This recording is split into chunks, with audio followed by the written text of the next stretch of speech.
जीवजंतू कल्याण बोर्ड भारत सरकारतर्फे गरजू गोपालकास गायीचं वाटप. जीवजंतू कल्याण बोर्ड भारत सरकारतर्फे पाटोदा येथील प्रतिनिधी श्री संतोष गर्जे यांच्यातर्फे मोहरी तालुका जामखेड येथील गोपालक शेतकरी श्री विष्णू दादाराव गोपाळ घरे यांना महासांगवी संस्थांच्या महंत राधाताई महाराज यांच्या हस्ते नुकत्याच वाटप करण्यात आले.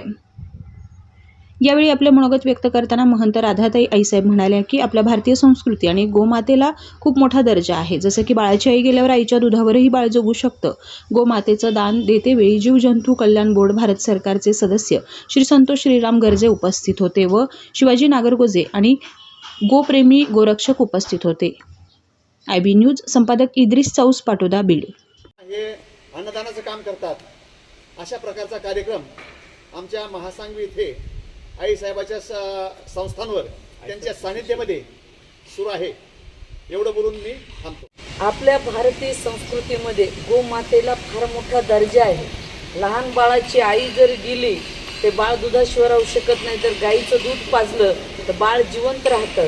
अशा ही गायभाई यांना गोपाळ घरे यांना देण्यात येत आहे. आमच्या इथले संतोष गर्जे यांनी जीवजंतू कल्याण बोर्ड भारत सरकार गोशाळेचं जे काम चालू आहे, आतापर्यंत जवळपास 1100 गायी यांनी आडेपाट्यावरून महाराष्ट्रातून अनेक ठिकाणावरून येणाऱ्या गायी आहेत, ज्या काही कत्तलखान्यात जाणाऱ्या गायी आहेत, त्या पूर्ण अडवून अशाच दान देण्याचं काम करत आहेत. तेव्हा आज सुद्धा संतोष गर्जे यांनी ही गाय गोपाळ घरे यांना देत आहे. या गायीची सेवा करावी. घर में माई गोठे में गाई उसकी कोण जाने भलाई. घरात आई असावी, गोठ्यात गावरान गाय असावी. याच्यासारखं मोठे पण कुठेही नाही. म्हणून आपण सर्वांना मी एक संदेश देऊ इच्छिल की आपणही प्रत्येक शेतकऱ्यांनी आपलं गोधन म्हणजे गाय वाचली पाहिजे आणि गायीसाठी आपण प्रयत्न केले पाहिजे. प्रत्येकाने गोपालन केलं पाहिजे.